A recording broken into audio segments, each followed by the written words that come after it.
Olá, um bom dia para você. Olha, o assunto de hoje aqui no 8 em Ponto é o Imposto de Renda da Pessoa Física 2016, que está aí entrando na última semana de prazo de entrega por parte dos contribuintes da Declaração de Ajuste Anual.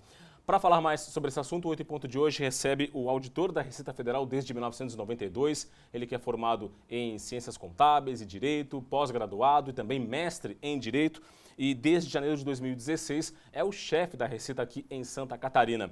Delegado Saulo Figueiredo Pereira, delegado-chefe da Receita Federal em Santa Catarina, é o nosso convidado de hoje aqui no 8 em Ponto. Doutor Saulo, tudo bem? Seja bem-vindo. Tudo bem, bom dia. Delegado, vamos começar com os números, não é? Como é que está a entrega da declaração do imposto de renda aqui em Santa Catarina, faltando aí uma semana de prazo para os contribuintes se acertarem com o leão? Os catarinenses já entregaram 58% das declarações, 662 mil catarinenses entregaram, com a previsão de entrega de 1.150.000.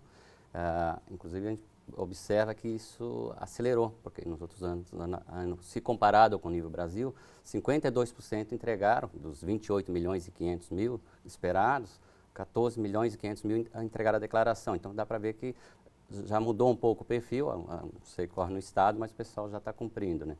E o prazo se aproxima e agora deve intensificar mais essas entregas. A Receita esperava um pouco mais de declarações, faltando uma semana de prazo de entrega, ou esse é o comportamento, o perfil natural do catarinense na hora de fazer a declaração? Normalmente isso ocorre, tá? É repetido porque tem aqueles no início de março que já antecipam, que já se programam, porque a restituição também, ela segue a ordem de entrega, né? Tem a preferência para idosos, né? E o outro é pela ordem de entrega. Então, quem já programou para entregar no início de março e no decorrer do prazo, o pessoal normalmente deixa para a última hora, está dentro do esperado, né?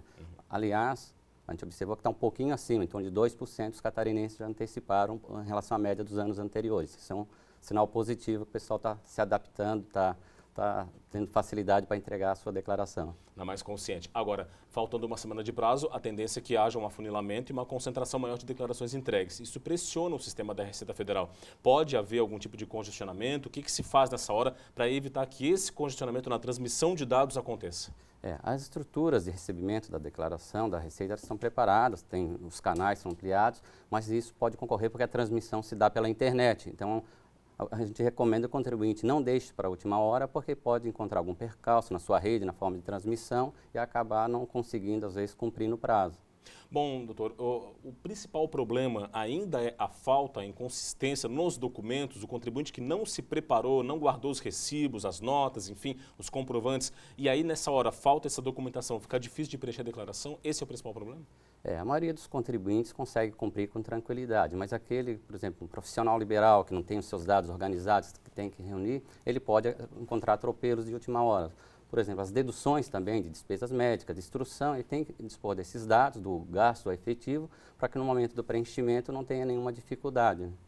Os contadores, os especialistas recomendam, e eu acredito que a Receita também recomende, que as pessoas que têm inconsistência na documentação ou que não estão certas de que está tudo correto para a hora de preencher, que entreguem a declaração mesmo assim dentro do prazo para evitar a multa. É isso?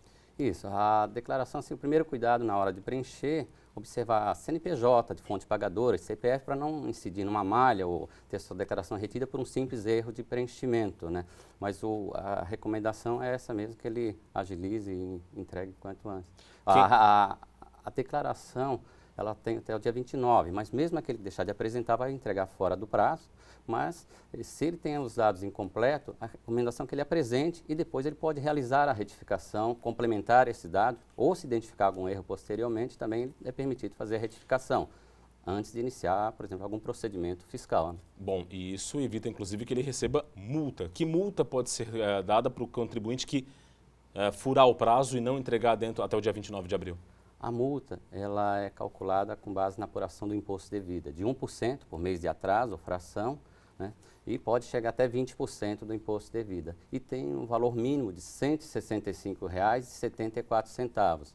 Então, a recomendação é que ele entregue no prazo, e se estiver incompleta, for essa opção, ele pode, posteriormente, como a gente falou, retificar a declaração. Perfeito. Doutor Saulo, a Receita vai também intensificar a fiscalização utilizando as redes sociais, que é uma medida que ganhou destaque nacional, não é? O treinamento dos fiscais para atuar nas redes sociais. De que forma vai ser feita essa atuação?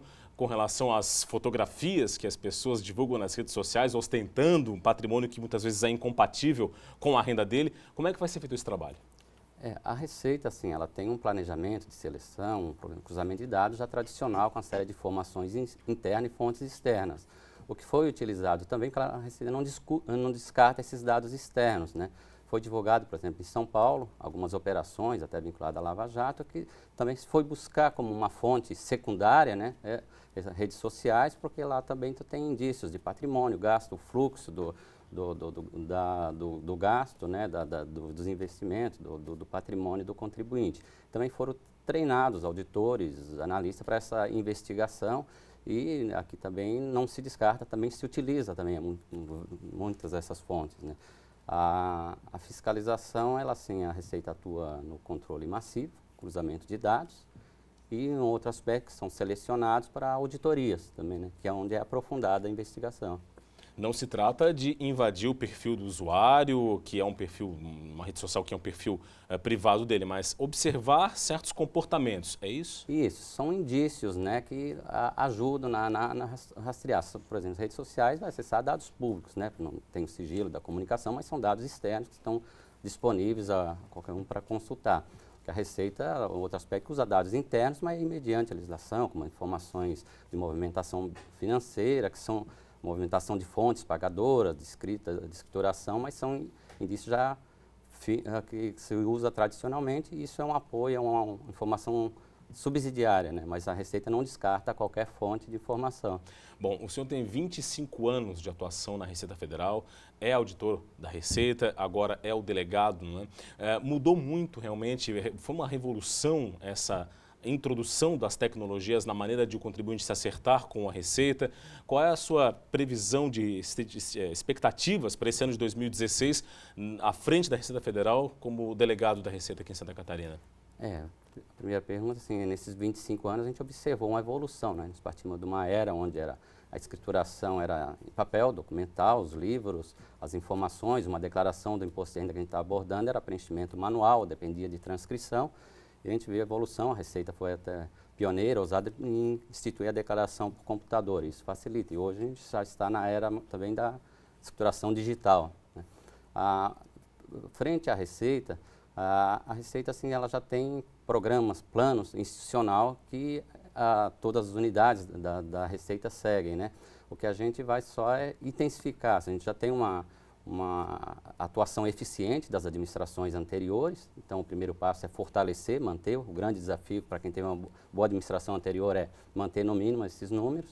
E a gente vai fortalecer e atenção a todas as áreas, porque a Receita atua na fiscalização, vamos atuar forte também, continuar mantendo essa atuação na presença fiscal. A delegacia da Receita Federal, a qual eu chefio, ela tem uma das maiores equipes de fiscalização, né? Então, a gente tem fiscalização de física, jurídica, contribuições previdenciárias. Tem uma atenção ao crédito tributário, a realização do crédito tributário, atenção às áreas da cobrança. Você tem uma instância de julgamento administrativo e depois você tem que implementar isso, agilizar a cobrança do crédito tributário. Outro foco de atenção assim, é de orientação ao contribuinte. A gente tem as nossas unidades de atendimento, né, plantões fiscais, com solução de consultas que faz o recebimento.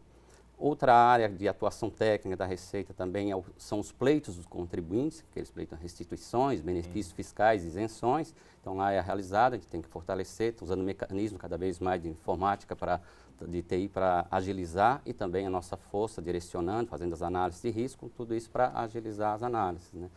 Na área do atendimento, né, fortalece o nosso centro de atendimento, atendimento orientado também. Então, a nossa atuação continua assim, bem abrangente, então atenção a todas as áreas, que esse é o papel do administrador. Saulo Figueiredo Pereira, delegado da Receita Federal em Santa Catarina, muito obrigado pela sua presença aqui no 8 em Ponto. Obrigado e um bom dia a todos. Esse foi o 8 em Ponto de hoje, debatendo o Imposto de Renda à Pessoa Física 2016. Está acabando o prazo, em uma semana apenas, para acertar as contas com o Leão. O SC no Ar tem muito mais informação para você com a Sabine Weiler e a Marcela Varasquim. Forte abraço, bom dia e até segunda.